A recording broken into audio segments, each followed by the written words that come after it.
Fala pessoal, tudo bem? Hoje a gente vai começar uma nova série de vídeos aqui no Traders Club, que é o Boletim Semanal de Fundos Imobiliários. Nele nós traremos as principais notícias que saíram no mercado de fundos imobiliários, bem como fatos relevantes comunicados ao mercado. Isso daqui não vai ser só a leitura desses documentos, mas também alguns comentários e explicações sobre o que tem acontecido. E, inicialmente, agora a gente vai começar, já sem mais delongas, os primeiros fatos relevantes. Aí eu vou começar pelo fundo ABCP11, que divulgou fato relevante e também um comunicado ao mercado. Bem, temos aqui o fato relevante em tela. Vale mencionar o que? O fundo ABCP11 ele foi notificado pela Receita Federal sobre um imposto que ele deveria pagar, porque o fundo estava em desenquadramento com aquilo que ele se declarava enquanto atividade. A CCP, como principal cotista, detinha mais de 25% das cotas do fundo e, portanto, a Receita Federal enquadrava este FII num outro tipo aí de fundo, tá? Num outro tipo de tributação ali especificamente. E, portanto, tem sido cobrado um imposto de aproximadamente ali 10% do PL do fundo. Evitando que essa situação perdure, a própria gestora, a administradora, melhor dizendo, e o fundo, eles entraram aí com uma consulta formal para que seja feita aí uma votação para a cisão do fundo, resolvendo essa questão. O fundo entende, o ABCP, a Rio Bravo, entende que a CCP não pode votar nessa consulta formal, porque ela é uma prestadora de serviço indireto do fundo. E, por conta disso, ela não teria direito a voto. Acontece que eles fizeram uma consulta formal e nessa consulta formal a CCP foi impedida de votar, ela entrou com uma ação na justiça para que pudesse ter seu direito a voto e é sobre isso que a gente vai trazer aqui. O fato relevante é sobre a decisão que foi proferida neste processo. Quem ajuizou ela foi a Cyrela para que pudesse votar contra a administradora e o fundo. A suspensão, os efeitos aí foi o que? A suspensão dos efeitos da cisão parcial do fundo e demais deliberações aprovadas por meio da consulta formal número 1 de 2020. Em que pese, a gente tem aí uma vitória ao menos, Aliás, essa vitória que eu digo é para o mercado de fundos imobiliários como um todo. Por quê? A Cyrela havia pedido segredo de justiça neste fundo, ou melhor, nesta ação. E aí, com a segredo de justiça na ação, a gente estava sem conseguir acompanhar, sem saber o que estava acontecendo. E a administradora, bem quanto o fundo, conseguiu derrubar esse segredo de justiça. E agora todo mundo pode consultar esse processo na íntegra e ver o que está acontecendo. Imagine que outros cotistas do fundo, que são também interessados nesse processo, eles não podiam consultar anteriormente o que acontecia. Agora, não só eles, como qualquer um pode acompanhar este processo e ver como será o andamento dele daqui em diante e o que já aconteceu nele. Além disso, desse fim do segredo de justiça, também teve a exclusão imediata de alguns itens da pauta de deliberações, que é o 1A, 2C, 2D e 2E, sob pena de multa diária de R$100 mil, e a manutenção do item 2B, que é uma proposta alternativa da cisão do fundo. Aqui a gente tem alguns trechos da decisão e o fundo, os advogados da administradora e do fundo, eles vão recorrer dessa decisão porque eles entendem que, entre outros aspectos, ela conflita expressamente o disposto na instrução CVM 472 de 2008. Basicamente, aqui a gente vê como argumentação do fundo que ele alega que quem presta serviço, ainda que indiretamente, ele não poderia votar nas assembleias. E é sobre isso que eles entendem que seria um equívoco a CCP votar. Enfim, isso daí vai ter um desdobramento judicial e a gente vai acompanhando Conforme saírem novos fatos relevantes, a gente vai trazer para vocês. Um outro ponto que vale a pena mencionar é que o comunicado ao mercado sobre esse mesmo acontecimento, onde a gestora, a Rio Bravo informa o quê? Que ele disponibilizou a cópia integral do processo, tá aqui outros documentos, você entra no site, vai na parte de fundos e vai no FII Gran Plaza Shopping, que é o ABCP11, na seção outros documentos. Aí você tem acesso à cópia integral do processo. A carta formal para deliberação do voto, do item 2B, também está disponível e o fundo deixa uma instrução para preenchimento que também está no site. Era sobre isso que a gente tinha a tratar sobre o fundo ABCP11. O fato relevante saiu no dia 10 e o comunicado ao mercado saiu no dia 11.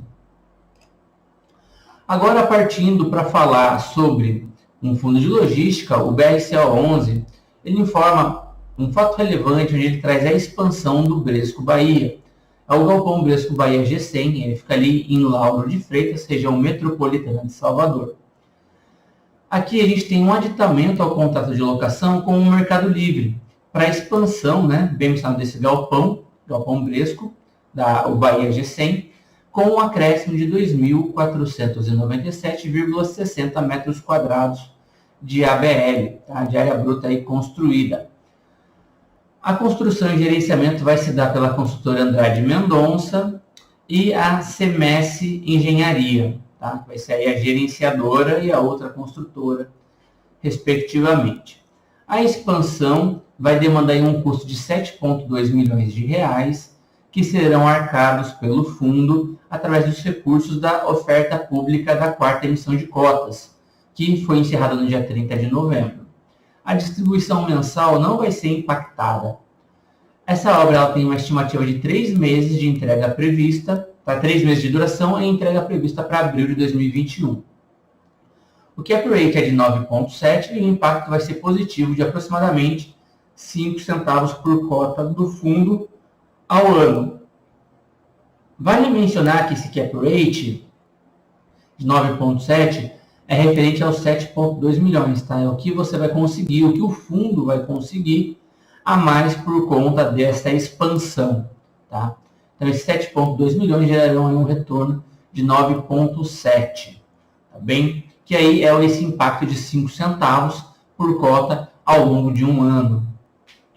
E agora a gente vai falar de um outro fundo de logística, que é o BTLG11, onde ele informa 2 fatos relevantes, em dias seguintes, inclusive. Um saiu aqui no dia 9 e o outro saiu no dia 10. Esse daqui, do dia 9, ele está informando, foi terça-feira, se não me engano, ele está informando uma nova alocação, que ele assinou um novo contrato de locação no imóvel do BTLG de Jundiaí. É um contrato atípico pelo prazo de 10 anos com a SM Empreendimentos Farmacêuticos. Ele fez a locação de uma área de 10.759 metros quadrados e com essa alocação, além da expansão da Madeira a Madeira que ocorreu ao longo de janeiro de 2021, a ocupação do imóvel, ou seja, é o BTLG Jundiaí, alcança 92% de ocupação após 5 meses de sua entrega, sendo que a vacância financeira do fundo permanece em zero. Ele tem aí uma RMG. O valor do investimento estimado deverá ser na ordem de 17.400.000 reais, de forma que o cap rate dessa operação é de 11,7% ao ano. De novo, esse 11,7% não é sobre o contrato de locação no todo, no que o fundo pagou pelo imóvel, mas sim sobre esta reforma para adequar o espaço à necessidade do locatário, que é aí do ramo farmacêutico. Após o término das obras que estão previstas para maio de 2021, o fundo terá aí um impacto, uma receita positiva estimada no contrato de locação, que representará aí um resultado equivalente a 3 centavos por cota. Bem? Partindo agora para o outro fato relevante do fundo BTLG11, ele veio informar aos cotistas e ao mercado em geral a aquisição de 3 imóveis AAA localizados no estado de São Paulo com uma área bruta de 86.863 metros quadrados. A compra do portfólio, né, vai ser realizada pelo valor total de 195 milhões de reais, sendo a parcela inicial de 145 milhões a título de sinal e o saldo remanescente de 50 milhões de reais, com prazo a ser pago de 12 meses, contados da efetivação do primeiro pagamento. Tá? Ou seja, pagou essa parcela sinal de 145 milhões, passam 12 meses e ele vai pagar os 50 milhões.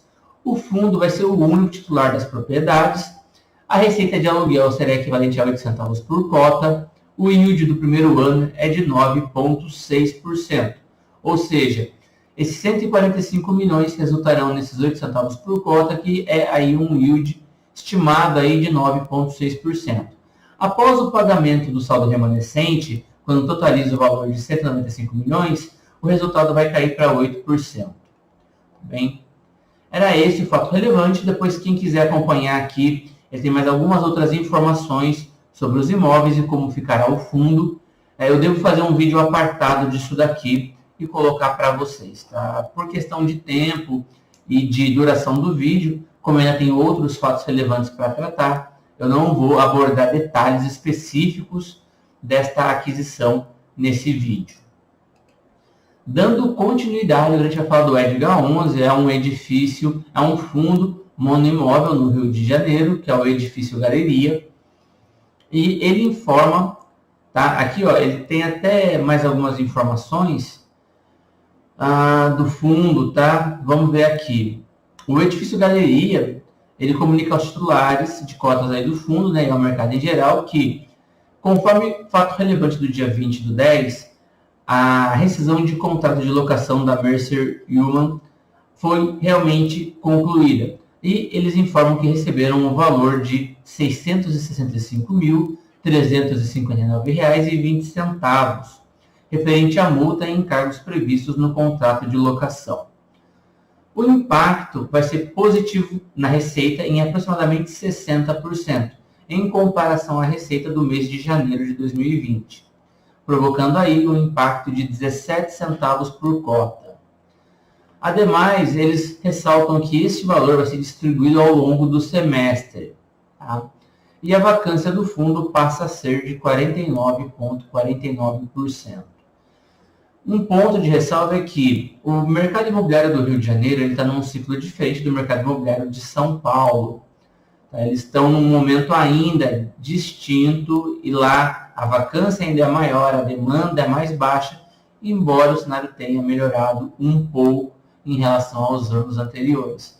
Basta ver como se dará aí a continuidade dessa retomada e recuperação do mercado do Rio de Janeiro, especialmente de lajes corporativas. Os galpões logísticos estão numa situação um pouco melhor, mas as lajes ainda sofrem muito com vacância. Bem, agora a gente vai falar do fundo LVBI, um outro fundo de logística. Ele comunicou aqui a compra, tá, de 2 imóveis. E é sobre isso que a gente vai falar agora.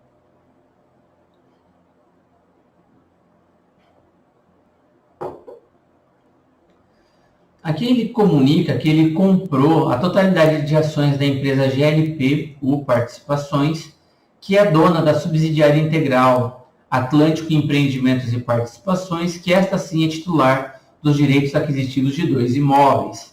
Tá? O primeiro imóvel é o ativo Jandira, localizado na cidade de Barueri, São Paulo. O ativo Jandira ele possui uma área bruta alocável, uma ABL, de 45.634 metros quadrados e foi construído em um terreno de área de 128.560 metros quadrados. O imóvel encontra-se 100% locado para a Unidocs, assessoria e logística de materiais. É uma empresa do grupo DHL. O contrato é típico e vencerá em 2027. Aqui a gente observa que o tamanho da área bruta locável em relação ao tamanho do terreno permite, caso o fundo necessite futuramente, de fazer uma expansão do galpão. O segundo imóvel é denominado como ativo Betim. Fica localizado na cidade de Betim, estado de Minas Gerais. Betim, assim como Contagem, ficam bem próximo da região de Belo Horizonte, importante centro do estado de Minas Gerais, com vocação para o mercado de galpões logísticos. Além do mais, o valor do metro quadrado na região de Belo Horizonte, na região metropolitana de Belo Horizonte, tem subido enquanto a vacância tem caído. A gente viu aí num outro relatório, aliás, um outro fato relevante, até do Fundo Civil, quando ele comunicou a aquisição de um galpão num terreno ali na cidade de Contagem, se não me falha a memória, ele mencionava que o valor do metro quadrado na região metropolitana de Belo Horizonte estava próximo dos R$ 28,00 um metro. Tá? Então, ou seja, o valor do metro quadrado subiu consideravelmente e a vacância tem caído. Tá? Então, assim, este, de novo, é um importante centro para o estado de Minas Gerais e que tem dependência de galpões logísticos. O ativo Betim, ele possui uma área bruta locável de 33.502 metros quadrados e foi construído em um terreno de área total de 295.515 metros. Ou seja, vemos aqui ainda mais um potencial de expansão da área bruta locável em relação ao terreno. O imóvel está 100% locado para a multinacional americana de segmento de e-commerce, através de um contrato típico de locação vencendo em 2030. Aqui o contrato também é típico, tá? Mas ele tem um prazo um pouco maior. O segmento de e-commerce foi o principal aí, setor que impulsionou o mercado de logística no ano passado. Então, aparentemente, daqui é uma boa aquisição do fundo, né? Duas boas aquisições. Vamos ver como elas impactarão aí na receita, como que será aí o rearranjo delas dentro do fundo e se eles devem diluir, porque esse fundo, esse ano, né, o LVBI esse ano, ele vai passar aí por alguma revisional grande, vai ter entrega de vencimento de contrato, né? Pode ser que inquilino não renove, enfim, ele vai ter aí um ano um pouco importante, né? Aliás, um ano bem importante para a gente ter uma noção da geração de receita dele no futuro, a depender de como ele vai negociar esses contratos, tá? Tanto as renovações quanto os vencimentos. O valor total da operação é de R$ 305.111.872,20, sendo que o valor de R$ 184.398.041,75 foram pagos à vista. O saldo, sendo o valor residual, né, o saldo aí a pagar ainda, referente ao passivo, que é a dívida detida pelo Atlântico no valor de 120 milhões, vai ser decorrente da operação de cessão de 3 CCIs, que são cédulas de créditos imobiliários. A gente pode colocá-las aí como primos dos nossos CRIs, tão comuns aí no mercado de fundos imobiliários, que representam recebíveis decorrentes do contrato de locação. Qual que vai ser o impacto nos próximos 12 meses? Vai ser de 16 centavos por cota. Porém, quando descontados os juros da dívida dos próximos 12 meses, a receita imobiliária vai ser de 11 centavos por cota. Ou seja, o capital investido, projetado e esperado é de 8,1% ao ano. Porque ele usa uma métrica um pouco diferente, ele não usa cap rate, ele usa cash on cash. Tá bem? Era esse o fato relevante que eu tinha para trazer com relação ao LVBI. Tá? Eu achei realmente um fato relevante, de fato relevante, achei ele muito bem explicado, estruturando aqui dados da operação, dá para a gente entender melhor sobre essa operação. Esse fundo ele é um fundo referência dos fundos de logística. O que me preocupa um pouco nele é essa questão esse ano dos vencimentos de contrato, das revisões, e acho que isso chama um pouco a atenção, e eu sigo aí monitorando esse fundo para ver como que ele vai passar para essa situação, qual vai ser aí o trabalho desenvolvido pela gestão, no sentido de proteger o interesse dos cotistas e ver se ele consegue renovar a bons preços os contratos e as revisionais. Agora, seguindo em diante, vamos falar do fundo RBRF. Aqui ele divulgou um comunicado ao mercado informando que no âmbito da sexta emissão de cotas da instrução CVM 400, ou seja, ele fez uma oferta pública onde foram emitidas e integralizadas pouco mais de 4 milhões de cotas, né? Foram exatamente 4.490.538 cotas, E o período de direitos de preferência, de sobras e oferta pública com preço de R$ 93,53. Ou seja, essas cotas aqui, elas foram estabelecidas durante esse período, né, de preferência da oferta pública em si, pelo valor aí de R$ 93,53. O montante total é de R$ 420 milhões aproximadamente. É que ele informa que a partir do dia 18 de janeiro de 2021, essas cotas passarão a ser negociadas na B3. Aqui ele também informa quais são os valores, o rendimento por cota, né, que cada um vai ter direito. Os cotistas de emissões anteriores, direito de preferência, sobra escritural e quem entrou na oferta pública, tá? Na oferta 400 aí. Seguindo adiante, a gente vai ver agora o fundo de logística dessa mesma gestora da RBR, onde ele comunica que concluiu a aquisição de 100% do parque logístico KSM Log, no município de Extrema, Minas Gerais. Aqui é um complemento ao fato relevante do dia 24 de dezembro, onde ele informa que concluiu a aquisição de 100% do imóvel, que de novo é localizado no município de Extrema, Minas Gerais. É um condomínio logístico com um padrão construtivo AAA e potencial de área bruta alocável de 82.153,33 metros quadrados. Ele está 100% ocupado por diversos inquilinos, sendo o principal locatário a DHL, FedEx, a ID Logística Nívea e a Vulcabras Azadex. O valor desembolsado pelo fundo nessa data foi de R$ 237.496.094,41. O fundo deverá desembolsar o valor correspondente à parcela final de preço integral do ativo no montante de R$ 5 milhões em até 5 dias da conclusão de pendências que não são relevantes relacionadas à obra do empreendimento e de entrega de determinados documentos vinculados ao ativo. Os vendedores garantirão uma rentabilidade mínima, ou seja, uma RMG, equivalente a 8% do cap rate ao ano, tá? Que abarca inclusive eventuais carências e descontos previstos no contrato de locação do ativo. O fundo será impactado positivamente em R$ 1.796.267,37, que equivale a aproximadamente 32 centavos por cota, com exceção do mês subsequente ao presente data, o qual será calculado de forma pro rata, ou seja, vai ser proporcional. Era esse o fato relevante do fundo RBRL, pessoal. Dando continuidade, a gente vai falar agora do RCRB, onde ele comunicou que, em continuidade, melhor dizendo, a estratégia de gestão de aumentar a participação em ativos core, eles concluíram a aquisição de mais 1.946,23 metros quadrados de área privativa do edifício Girassol 555. O valor é de R$ 33.763.203,28. O fundo já era proprietário de 2 andares do bloco A do imóvel, além de uma participação pequena no bloco C. A nova aquisição ela é concentrada no bloco C, que envolve mais 3 andares em um conjunto.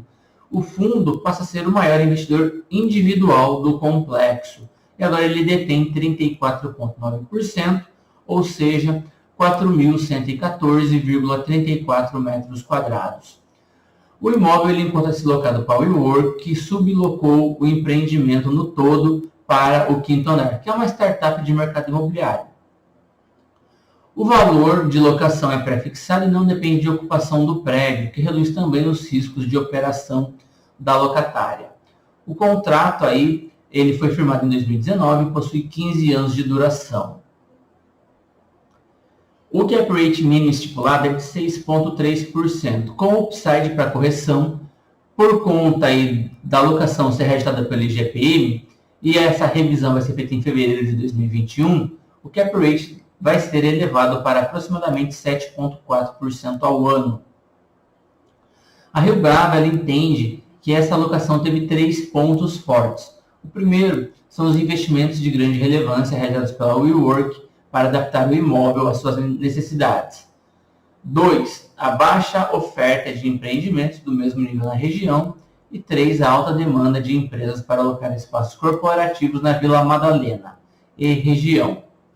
Então, de novo, o fundo passa a ser agora proprietário de 38.892 metros quadrados, onde 92,9% se encontra no eixo Vila Madalena, Paulista, Faria Lima, Vila Olímpia e Berrini, regiões consolidadas do mercado corporativo de São Paulo, com baixos índices de vacância, o que vai possibilitar um maior poder de barganha para o fundo e mais resiliência em períodos de crise.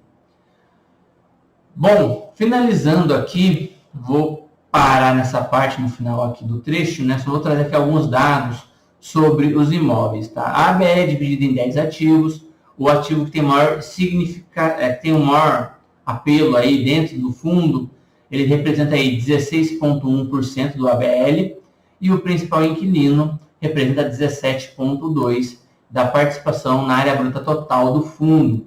A vacância do fundo passa a ser de 7,4%. Tá? Com essa aquisição, o fundo passa a ter 100% dos recursos captados na oitava emissão já alocados. Aonde foi alocado? A aquisição desse edifício, cotas do fundo Breve 11 e, por fim, o retrofit do edifício Alameda Santos 1800. O impacto positivo desta aquisição vai ser de 4 centavos por cota, com base no resultado de janeiro de 2021.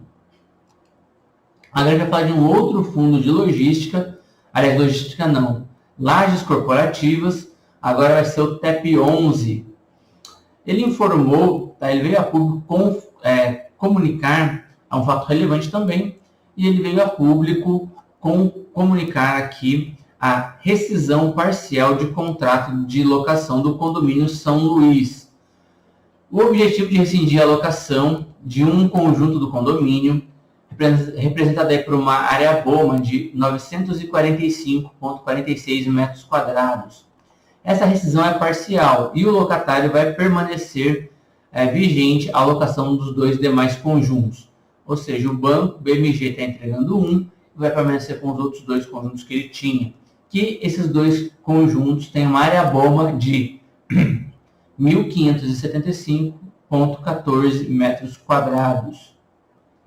O BMG pagará ao fundo um montante de R$ 1.016.655,36, referente à multa contratual e devolução de carência, a ser pago à vista no mês de fevereiro de 2021.